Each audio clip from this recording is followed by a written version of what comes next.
Hello everyone, welcome to my channel Nature Ved. तो आज मैं बात करूंगी प्राकृतिक चिकित्सा के बारे में कि प्राकृतिक चिकित्सा क्या होती है, किस तरीके से काम करती है और इसकी और कौन कौन सी थेरेपीज होती है। सबसे पहले हेल्थ की डेफिनेशन होती है कि जो व्यक्ति फिजिकली, मेंटली, सोशली और स्पिरिचुअली हेल्दी होता है वो व्यक्ति हेल्दी है। तो प्राकृतिक चिकित्सा अपने आप में एक ऐसी पद्धति है जिसके द्वारा आप फिजिकली, मेंटली, सोशली और स्पिरिचुअली हेल्दी बनते हैं। प्राकृतिक चिकित्सा में किसी भी बीमारी का इलाज नहीं होता है। प्राकृतिक चिकित्सा में उस बीमार व्यक्ति का इलाज होता है जो बीमारी से ग्रस्त है। इसके लिए मैं आपको एक एक्सप्लेनेशन देती हूँ कि अगर किसी भी परिवार में 5 लोग हैं तो किसी भी ऋतु के परिवर्तन की वजह से या किसी भी वजह से उन 5 लोगों में से सिर्फ 2 लोग बीमार होते हैं। क्यों? क्योंकि आप खाना सेम खा रहे हैं, आप वातावरण सेम रह रहे हैं, लेकिन उसके बाद भी आप में से कोई 2 लोग बीमार पड़ते हैं। क्योंकि हर एक व्यक्ति की प्रकृति अलग होती है, हर एक व्यक्ति की नीड अलग होती है। तो क्या हुआ ना कि उन 5 लोगों में से 3 व्यक्तियों को जो नीड थी, जो मिल रहा था उनकी शरीर के लिए, जो ज़रूरी था वो उनको मिल रहा था, लेकिन उनमें से उन 2 लोगों को नहीं मिल रहा था, जिनकी वजह से उनकी इम्यूनिटी उन 3 लोगों की कंपैरिजन में इम्यूनिटी कम हो गई। और इसीलिए जब कोई बाहर का विजातीय तत्व आपके अंदर आया तो उन 5 लोगों में से केवल 2 लोग बीमार पड़े। तो आप मुझे बताइए कि बीमारी किस वजह से हुई? क्या उस विजातीय तत्व की वजह से हुई या फिर उन 2 लोगों की वीक इम्यूनिटी की वजह से हुई? तो कि अगर उन 2 लोगों की इम्यूनिटी भी अच्छी होती तो बाहर का कोई भी विजातीय द्रव्य उनको बीमार नहीं कर सकता था। और बाकी चिकित्सा पद्धतियों में उस बीमारी की या उस विजातीय तत्व को मार कर या बाहर निकाल कर चिकित्सा की जाती है। लेकिन प्राकृतिक चिकित्सा में उस मनुष्य की चिकित्सा की जाती है जिससे उसकी इम्यूनिटी, उसकी इंटरनल पावर इतनी स्ट्रांग हो सके कि कोई भी विजातीय द्रव्य उसे बीमार ना कर सके। प्राकृतिक चिकित्सा का जो मेन सिद्धांत है वो यह है कि हमारा जो शरीर है वो 5 तत्वों से मिलकर बना है और हमारा जो वातावरण है वो भी उन्हीं 5 तत्वों से मिलकर बना है। ये तत्व हैं आकाश, वायु, जल, अग्नि और पृथ्वी। और हमारा जो वातावरण है वो भी इन्हीं 5 तत्वों से मिलकर बना है। इन्हीं 5 तत्वों में से किसी तत्व की कमी की वजह से या फिर इम्बैलेंस की वजह से हमारे शरीर में हमें बीमारियां ठीक करने के लिए किसी भी तरीके की मेडिसिन की आवश्यकता नहीं होती है। सिर्फ प्रकृति की जो चीज़ें हैं उनकी आवश्यकता होती है। इसीलिए प्राकृतिक चिकित्सा का मतलब है कि प्रकृति की चीज़ों का यूज़ लेकर, प्रकृति की 5 तत्वों का यूज़ लेकर हम अपने शरीर की चिकित्सा करें, ना कि किसी मेडिसिन की से। चिकित्सा की थेरेपीज़ कोई अभी नहीं बनी है। प्राकृतिक चिकित्सा की थेरेपीज़ वो थेरेपीज़ हैं जो हमारे पुराने पूर्वज किया करते थे, युगों पहले ऐसे किया करते थे। Like magnet therapy, stone therapy, manipulative therapy यानी कि मालिश या फिर मसाज की थेरेपी, मर्म थेरेपी, एक्यूपंक्चर, एक्यूप्रेशर, फिजियोथेरेपी, बस्ती, रेकी, राम नाम की थेरेपी एंड हवन therapy, leech therapy, healing therapy, मतलब इतनी अनगिनत थेरेपीज़ हैं प्राकृतिक चिकित्सा में जो हम काउंट भी नहीं कर सकते हैं। They are not like 30, 40, 50, 100, 200।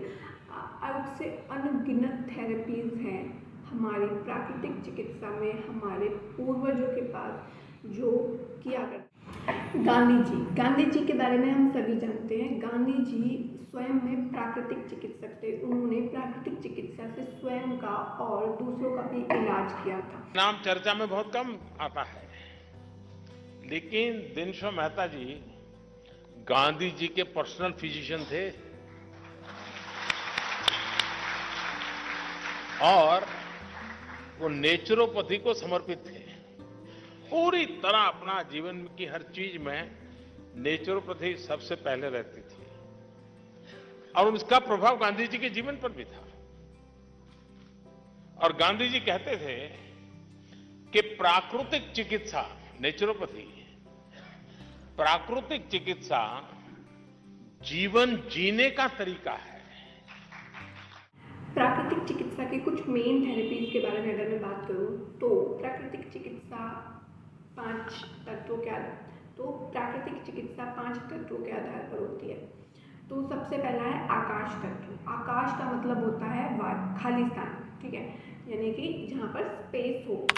तो हमारे शरीर में बहुत जगह खाली स्थान यानी कि स्पेस है, लेकिन हम क्या करते हैं कि 365 डेज कुछ ना कुछ खाते रहते हैं, लेकिन हमारा शरीर स्वयं हमें बताता है कि आज मेरा खाने का मन नहीं है, आज मुझे भूख नहीं है, आज मुझे नहीं खाना चाहिए।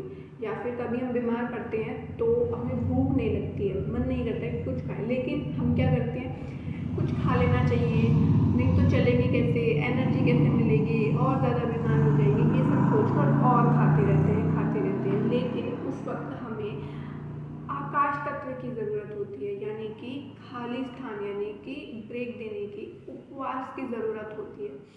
तो इसमें हम उपवास थेरेपी का यूज़ करते हैं, यानी कि उपवास करते हैं। और उपवास कई तरीके का हो सकता है। उपवास रसों पर रहकर रसोपवास, फलोपवास, दुग्धोपवास, मठोपवास, मतलब बहुत तरीके का उपवास हो सकता है। और आजकल रिसेंटली इंटरमिटेंट फास्टिंग काफ़ी चर्चा में रहता है कि इंटरमिटेंट फास्टिंग करने से काफ़ी फ़ायदे, इंटरमिटेंट फास्टिंग करने से लोगों को काफ़ी फ़ायदे मिल रहे हैं।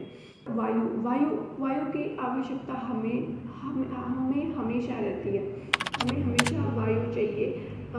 किसी भी वायु का सबसे मेन गुण है गति, यानी कि हमारे शरीर में जो भी गति कर रहा है वो सिर्फ और सिर्फ वायु की वजह से गति कर रहा है। फिर it would be blood, it can be food, it can be any nutrition, iron, जो भी हमारे शरीर में जो गति कर रहे हैं वो वायु की वजह से कर रहे हैं। तो हमें वायु हमेशा ज़रूरी होती है और हम उसे श्वसन के रूप में हमारे शरीर में लेते हैं।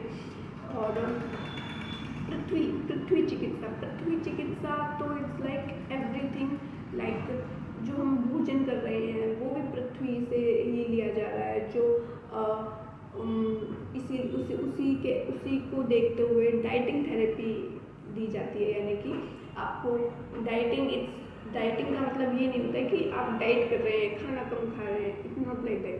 डाइटिंग का मतलब होता है कि आपको जो चीज़ें ज़रूरत हैं आपके लिए, अगर आप किसी बीमारी से ग्रसित है तो जिनकी कमी की वजह से आपको बीमारी है या मतलब जो भी है, तो उसको लेने के लिए उसे हमें शरीर को प्राप्त करने के लिए भोजन का सहायता लें। जैसे कि अगर आप में आयरन की कमी है या किसी कैल्शियम की कमी है तो उसके स्वरूप हम वो भोजन लें और उसकी तृप्ति करें हमारे शरीर। पृथ्वी की बात करें तो पृथ्वी का जो मेन तत्व है वो है मिट्टी, ठीक है। मिट्टी से हम हमारे शरीर की बहुत अच्छे से चिकित्सा कर सकते हैं। मिट्टी जो है उसमें बहुत से गुण होते हैं, सारे गुण होते हैं, एंटीसेप्टिक, एंटीबैक्टीरियल, एंटीवायरल, मतलब कि अगर उसे हम हमारे शरीर में कहीं दर्द हो रहा है तो वहाँ लगाएं तो वो उस दर्द को या उस जो भी टॉक्सिन्स हैं वहाँ पर उसको खींच लेती है, अपने में समाहित कर लेती है। लेकिन जो जल है वो अपने आप में बहुत गुणकारी द्रव्य है। जल जिस तरीके से मिट्टी हमारे शरीर से टॉक्सिन्स को बाहर निकाल देती है या जो भी दर्द है उसको बाहर निकाल लेती है, उसी तरीके से जो जल है वो भी हमारे शरीर में, मतलब अगर हम उसे बाहरी आउटर रूप में भी प्रयोग करें या इंटरनल रूप से प्रयोग करें तो वो हमारे शरीर को साफ करने में, टॉक्सिन्स को बाहर निकालने में काफ़ी मददगार होता है। तो अग्नि यानी कि जो मोस्ट प्रोमिनेंट अग्नि का जो स्रोत है वो है सूर्य, जो प्रकृति में है। तो सूर्य की जो किरणें हैं वो हमारे शरीर में बहुत बहुत बहुत उपयोगी हैं। अगर सूर्य की किरणें यानी कि वो अग्नि ना हो तो हमारे शरीर में ऑटोमेटिकली बीमारियां होने लगती है, क्योंकि वो हमें चाहिए, वो अग्नि हमें चाहिए, वो हमारे शरीर का एक तत्व है। हमारे शरीर को हमारा जो शरीर है वो हमेशा 37 डिग्री पर जो है एक स्टेबल रहता है, यानी कि हमारे शरीर को उतनी अग्नि की आवश्यकता होती है, लेकिन उससे ज़्यादा नहीं, ठीक है ना।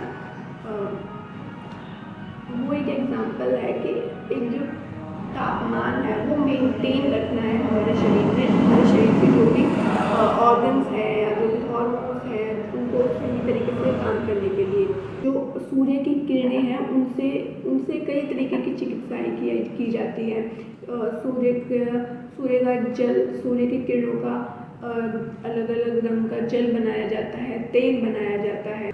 तो इस तरीके से प्राकृतिक चिकित्सा स्वयं में एक संपूर्ण चिकित्सा है, और आशा करती हूँ कि आप लोगों को इस वीडियो से कुछ प्राकृतिक चिकित्सा के बारे में नॉलेज मिली होगी।